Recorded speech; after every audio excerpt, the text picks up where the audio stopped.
Pokémon e Power World, Dragon Ball e Naruto, Chihiro e Totoro, Godzilla. O que todos esses nomes têm em comum?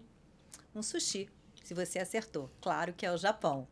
Irachai Macê, está começando o Meio Tempo, o programa da Escola de Comunicação, Mídia e Informação da Fundação Getúlio Vargas. Eu sou a Leila Sterenberg, do Zoiori Shikuni Gaishimasu.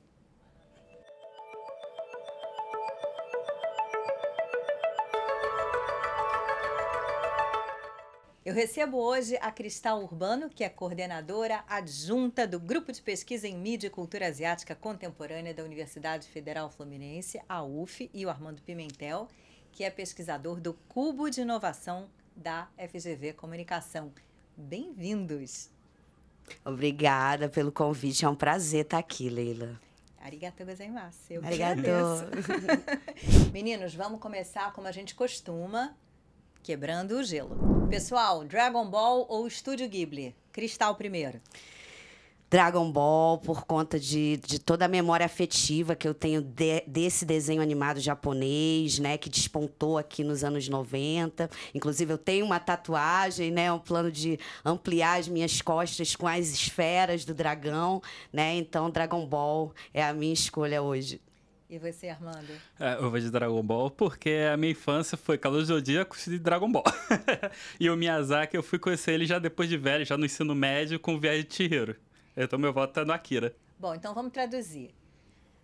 Hayao Miyazaki é o genial criador do Estúdio Ghibli e também o diretor de A Viagem de Chihiro, que ganhou o Oscar de 2003, e também o diretor de O Menino e a Garça, que ganhou o Oscar de animação esse ano. E a gente tem um outro motivo para estar falando de Japão, que é exatamente a partida precoce, porque ele tinha 68 anos, do Akira Toriyama, que criou o Dragon Ball.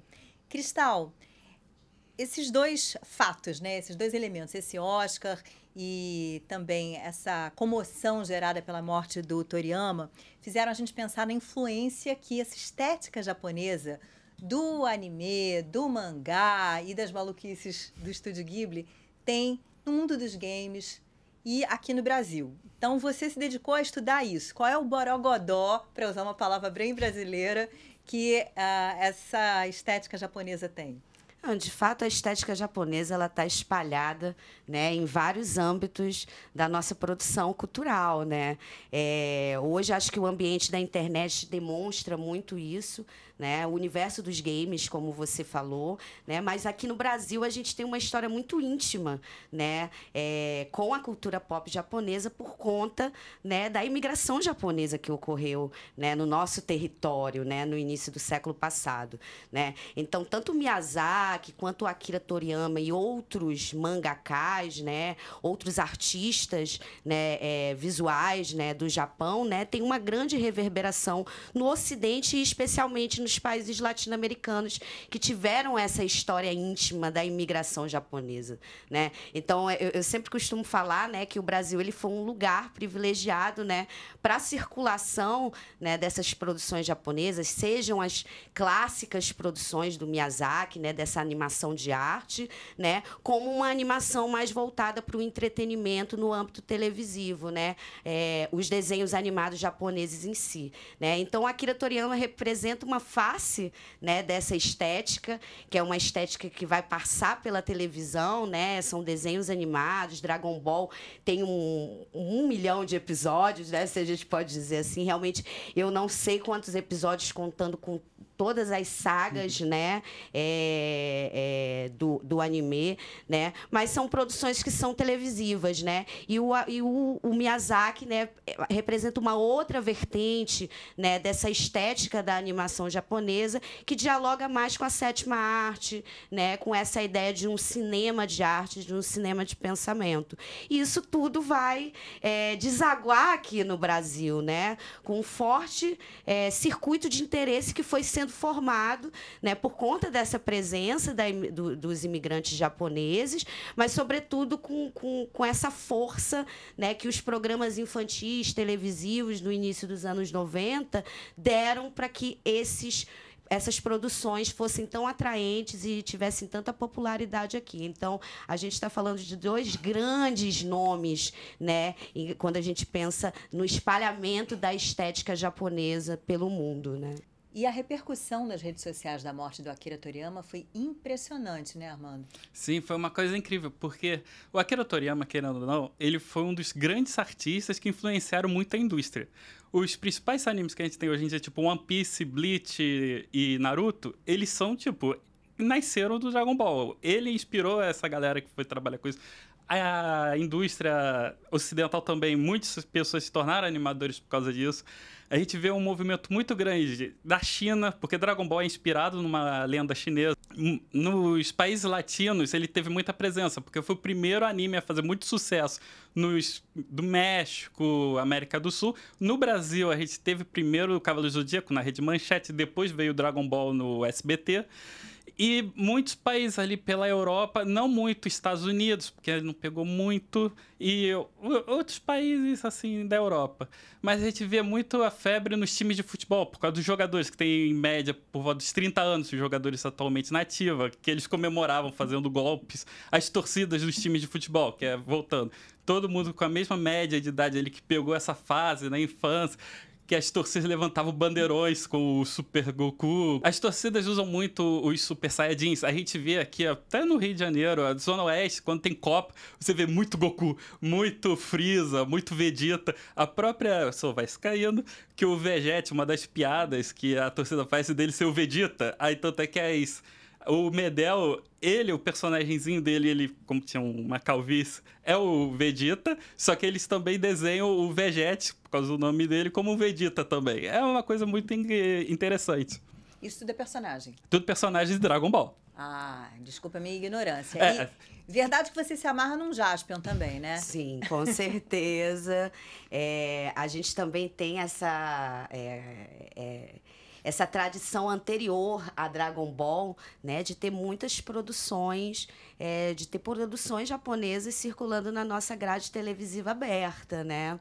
E Jaspion e Jiraiya são 2 produções assim que são irremediáveis da gente discutir essa presença de Dragon Ball e de outros animes na nossa grade, né? Sem falar dessas 2 grandes produções, que foram produções que foram trazidas com a extinta TV Manchete, né? Que durante aquele período foi um berço privilegiado de recepção de animes, né? Não só animes, não só os desenhos animados japoneses, mas outras produções que são chamadas de Super Sentais, né? Que são 5 heróis, né? Combatendo o mal, né? E produções live action, né? Que trazem grandes monstros, né? E os Metal Hero, né? Que é o gênero qual o Jiraiya e o Jaspion fazem parte, né? Então, Jaspion e Jiraiya, assim, foram os grandes pioneiros, né? Em termos de produções desse boom dos animes e de Dragon Ball, de Cavaleiros do Zodíaco, né, que vai acontecer nos anos 90. Então, é muito significativo essas 2 produções. E o Pokémon acaba sendo um filhote de tudo isso também? O Pokémon, ele seria um filhote?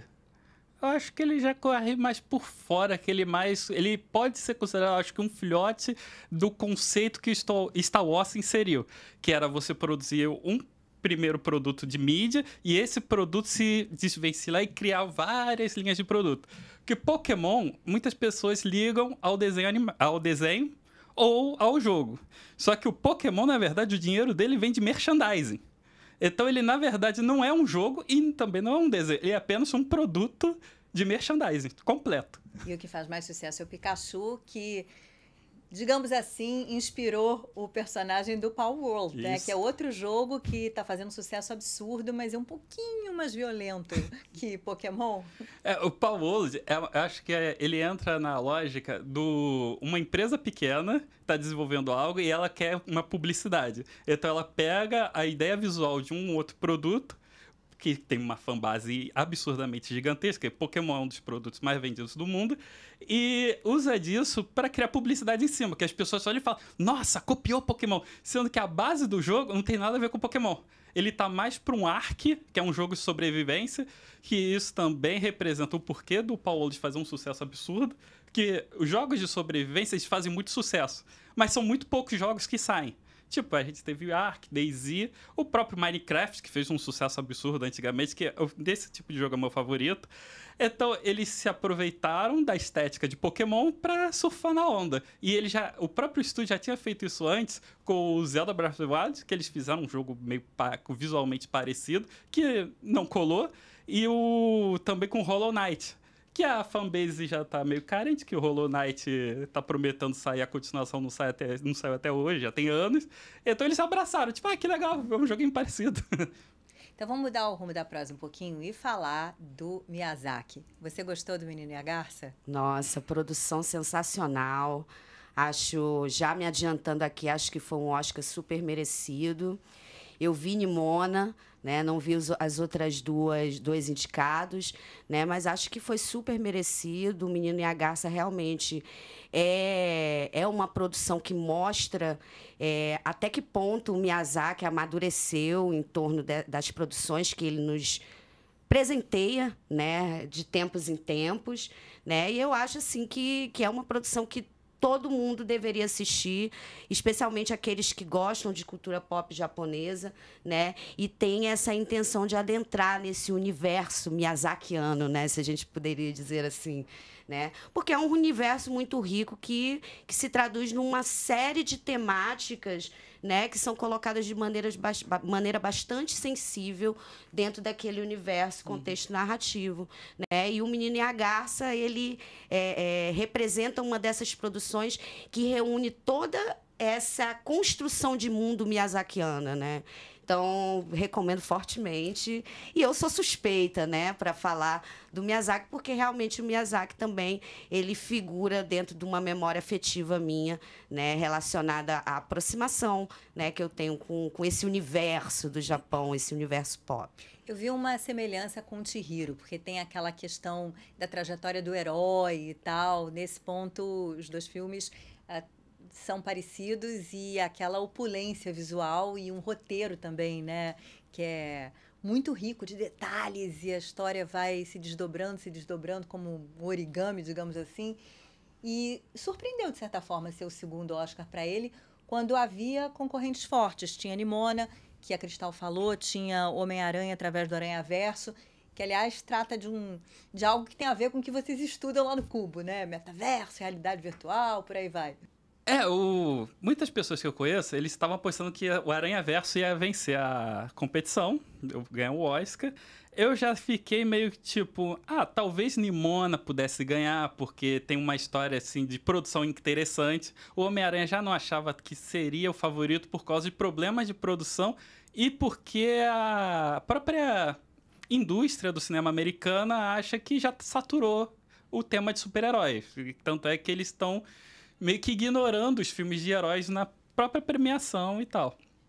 Já o Miyazaki, eu acho que foi merecido, porque ele dá uma ideia que eles querem hoje algo mais artístico, algo desenho, realmente pintura, algo mais trabalhado, do que o 3D clássico, que todos os filmes de animação hoje em dia do cinema americano é 3D. Teve uma época que a gente viu como Klaus, que perdeu pro Toy Story 4, que eu considero foi um roubo. Foi absurdo aquilo, que o Klaus era uma animação feita à mão, só que ele era um estúdio, se não me engano, europeu. Viu? Aí eles meio que jogaram certo dentro da casa deles. No caso do Miyazaki, eu acho que é mais porque ele anunciou como sendo o último filme dele. Tem os outros problemas de produção dos outros filmes, viu? E eles deram um prêmio. Não, e é impressionante, né, que o filme O Menino e a Garça, ele não foi divulgado. Não. Né? Não teve uma grande divulgação, lançamento por trás dele, né? E ainda assim ele alça esse lugar, né, privilegiado, que eu acho que fala muito dessa saturação, né, que o colega falou, né, de uma saturação não só desses heróis estadunidenses, geralmente, né, americanos, que vão salvar o mundo inteiro, né, essa figura centralizada dos Estados Unidos, né, mas também uma saturação da estética, né, estadunidense. Né? Então, acho que a vitória do Miyazaki também representa uma vitória de uma estética não ocidental, né? Eu acho engraçado, só um adendo, porque eu não lembro se é a distribuição de Viagem de Chihiro internacional da Buena Vista, que é do Buena Vista, uma empresa que faz parte do Walt Disney. Sim. Aqui no Brasil foi Buena Vista, então a gente já sabe que, tipo assim, o Viagem de Chihiro, ele é um excelente filme, levou todos os prêmios, mas por trás também tinha uma mega corporação. Com que é uma certeza. coisa que o Menino e a Garça, eu não lembro que foi a distribuidora no Brasil, mas como demorou tanto para chegar, foi tão poucos cinemas, então ela não teve esse aporte financeiro de merchandising, ou marketing, que o Chihiro teve na época. Eu acho interessante como é cult no Japão, o Miyazaki, o Estúdio Ghibli de modo geral. Tem um parque de diversões, né? Estúdio Ghibli, morro de vontade de conhecer, mas eu tive numa lojinha de produtos, de souvenirs, do Estúdio Ghibli em Tóquio, e a loja lotada de japoneses e turistas comprando coisinhas, o Totoro pequenininho, e a mochilinha, e por aí vai, é muito interessante. Ô Armando, e Godzilla, hein? Porque Godzilla -1 foi outro azarão no Oscar, ganhando os efeitos especiais, me parece que teve um orçamento muito mais baixo do que os concorrentes. Então, o Godzilla eu não entendo ele como um azarão, porque todo mundo que acompanha, que comenta sobre efeitos especiais, colocava ele como um dos favoritos. Mas é aquilo, ele concorreu com um filme do Christopher Nolan, e você não espera que um filme extremamente barato de produção, tipo, acho que, se não me engano, foi 15 milhões de dólares, algo assim, que até as pessoas brincavam, falando, eles fizeram o filme do Godzilla, que ficou muito melhor que o Godzilla americano, com um pastel e um caldo de cana. Que essa era a piada que as pessoas faziam.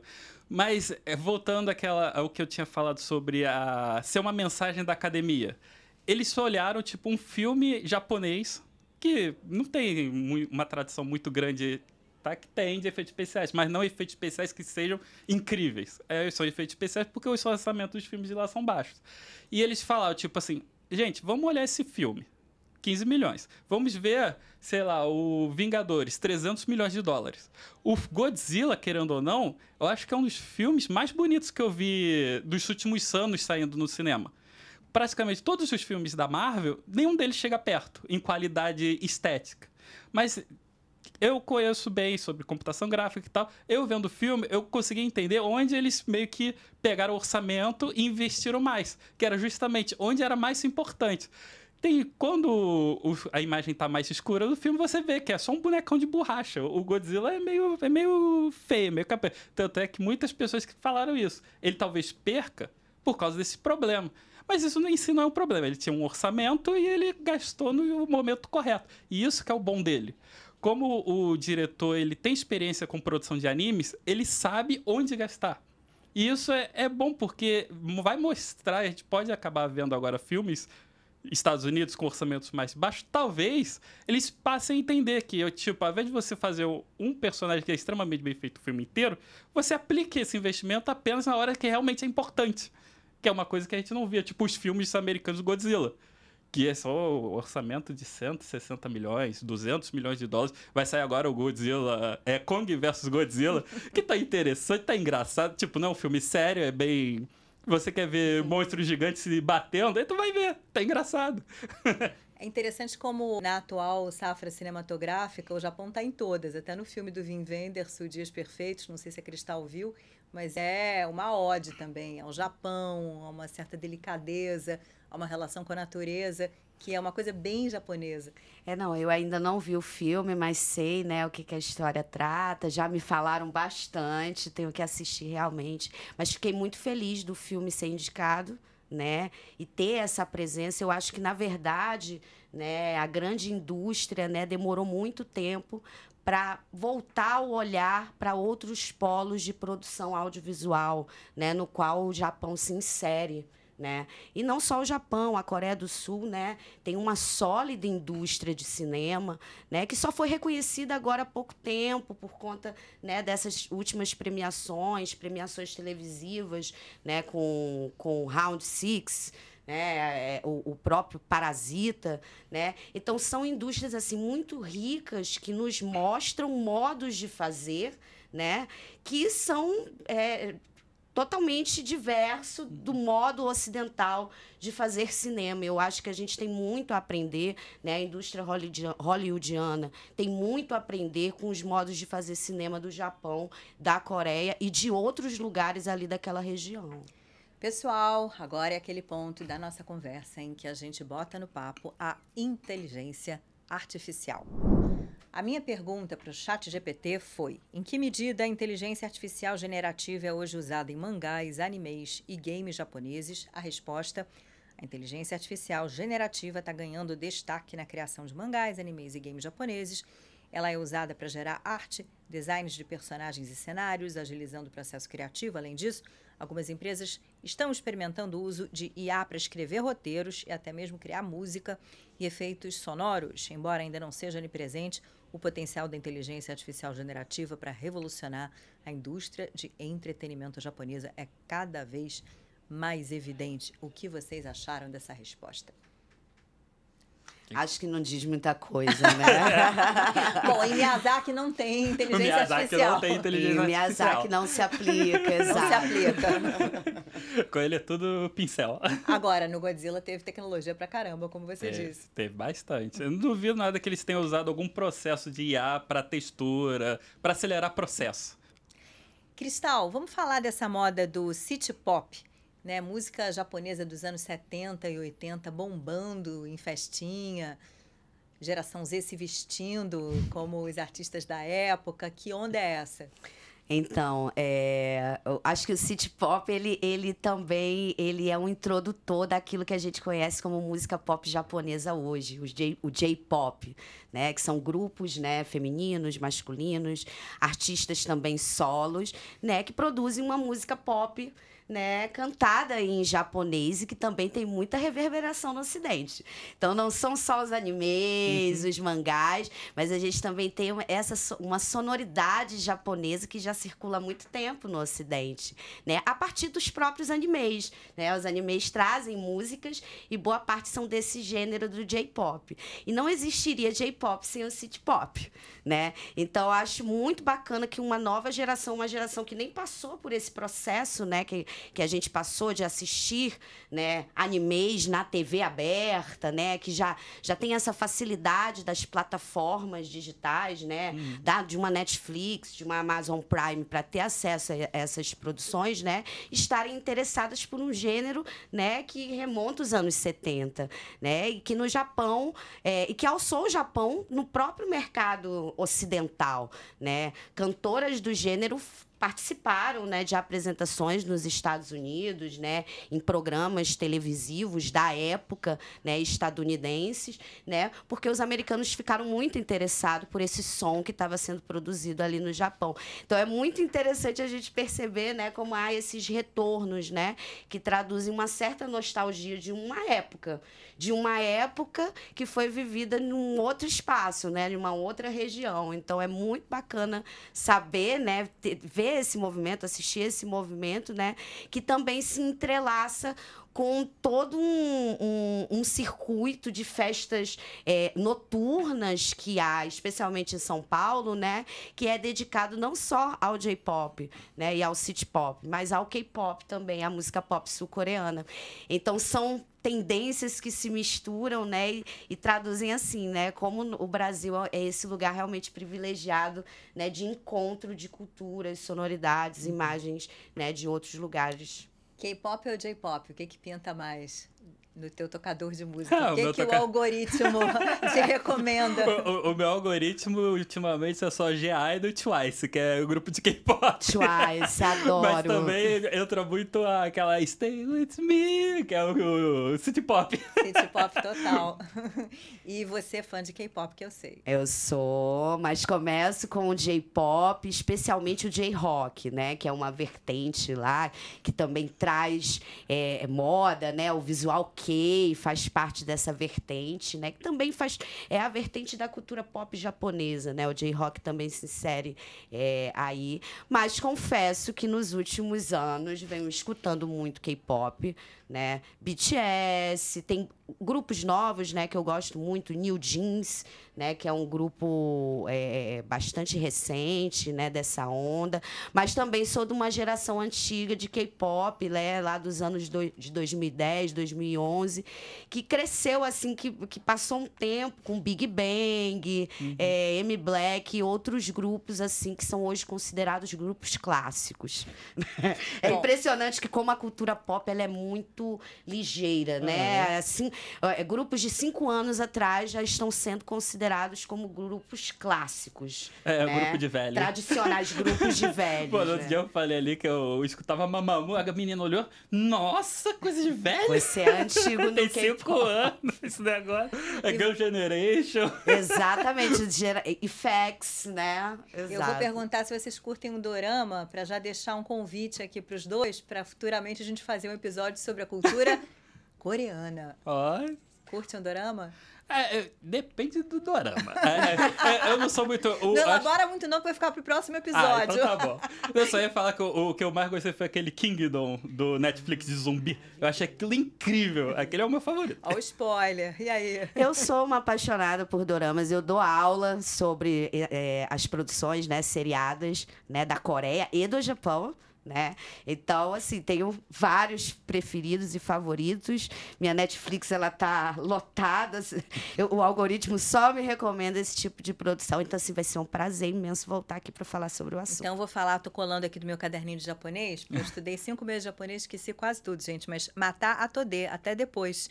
Né? Não é a matar a chitá, porque não vai ser até amanhã. Mas é isso. Não vou dizer sayonara, não, porque aí é adeus. Eu quero que você volte, Cristal. Obrigada, gente. Adorei, de verdade. Foi um prazer, gente. Um bate-papo maravilhoso, né? E espero voltar aqui numa próxima pra gente conversar ainda mais. Sim, senhora. Muito já bom. é. Pessoal, obrigada a vocês também. Arigatou gozaimasu. Até o próximo Meio Tempo.